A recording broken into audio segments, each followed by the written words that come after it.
پروردگار در جنت همین خیلخانه ها از لؤلؤ از مرجان برای شما بندگانش خداوند چیکار کرده است؟ آماده کرده است. در دوام گفته است لمن اطعم الطعام و افشى السلام و صلى و الناس نیام. برای کیست؟ برای کی از این عمارت های زیبا؟ برای کی از این سیر و گشت جنتی زیبا؟ برای آن کسی که در دنیا طعام میدهد. ببینید، برای آن کسی که در دنیا خیر احسان دارد، برای آن کسی که دسترخوان کشاده دارد، برای آن کسی که پول دارد پول در جیبش پنهان نمی کند، برای آن کسی که پول فقط در راه حرام صرف نمی کند، برای دستگیری بنده های خدا، برای یتیم ها، برای بیچاره ها، برای بچه هایی که قوت زنگیری ندارند، برای کسایی که بیچاره ها تا آخری حیاتش یک کوارتیران زندگی میکنند، برای اونا خانه میخرند، برای کسایی که نمیگذارند که اونها در بدر کارکنی روند، اونا را از مال خود، از زکات خود همیشه چیکار میکنند؟ بهره‌ور میکنند. پیغمبر خدا گفت اون خانه های زیبا برای توست ای مردی که در دنیا پول خودت در راه درست صرف کردی. و افشى السلام، برای آن کسی که با مردم سلام خوب دارد، سلامش طمع ندارد، سلامش غرض ندارد، سلامش از روی دوستی است، سلامش از روی محبت است.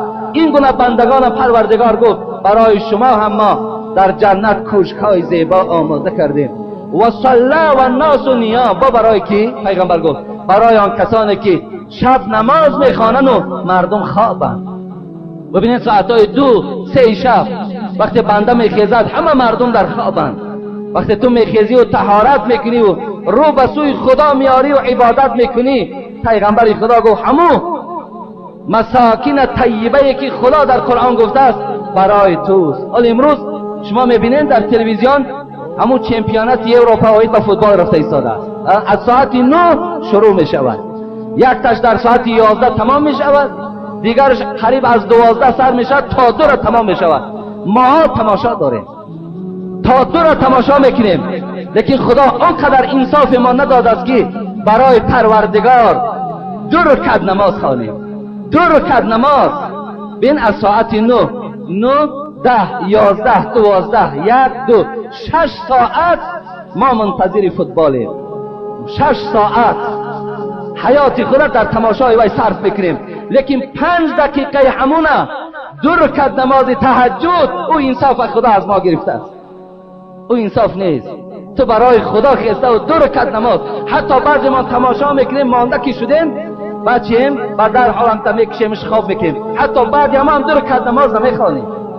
اگرچه من تماشای را برای شما نمیگویم نادرست است، تماشا کنید، گناه نیست، لیکن انصاف کن. این چمپیونات 1 ماه دوام میکند، لیکن بعد این باز اگر حیاتت باشه تو همون بنده خدایی.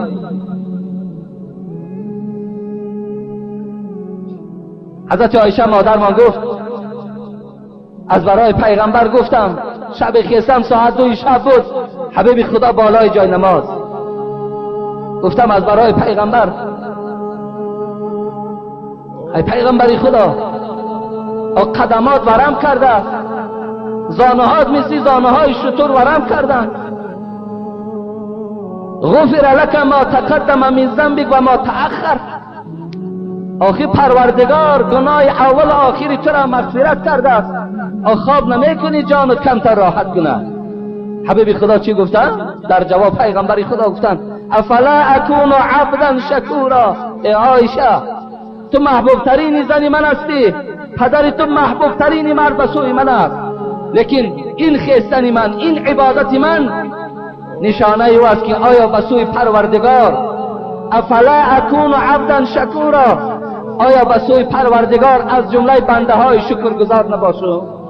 ببین حدیث های دیگر میگوید پیغمبر خدا ساعت 2-3 شب میشید خانه علی میرفت، خانه دامادش، دختر دوستدارش فاطمه، دروازه او را تق تق میکرد و میگفت الا تصلیان، نماز شب خواندین یا نخواندین؟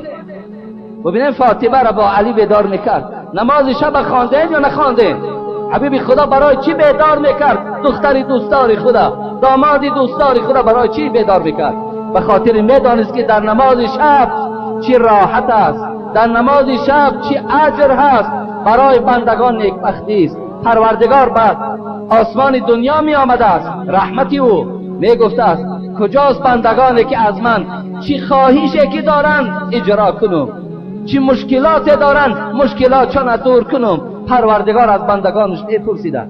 برادری عزیز و گرامی، از چمپیونات دیده برای تو 2 رکعت نماز به سوی خدا بهتر و خوبتر است.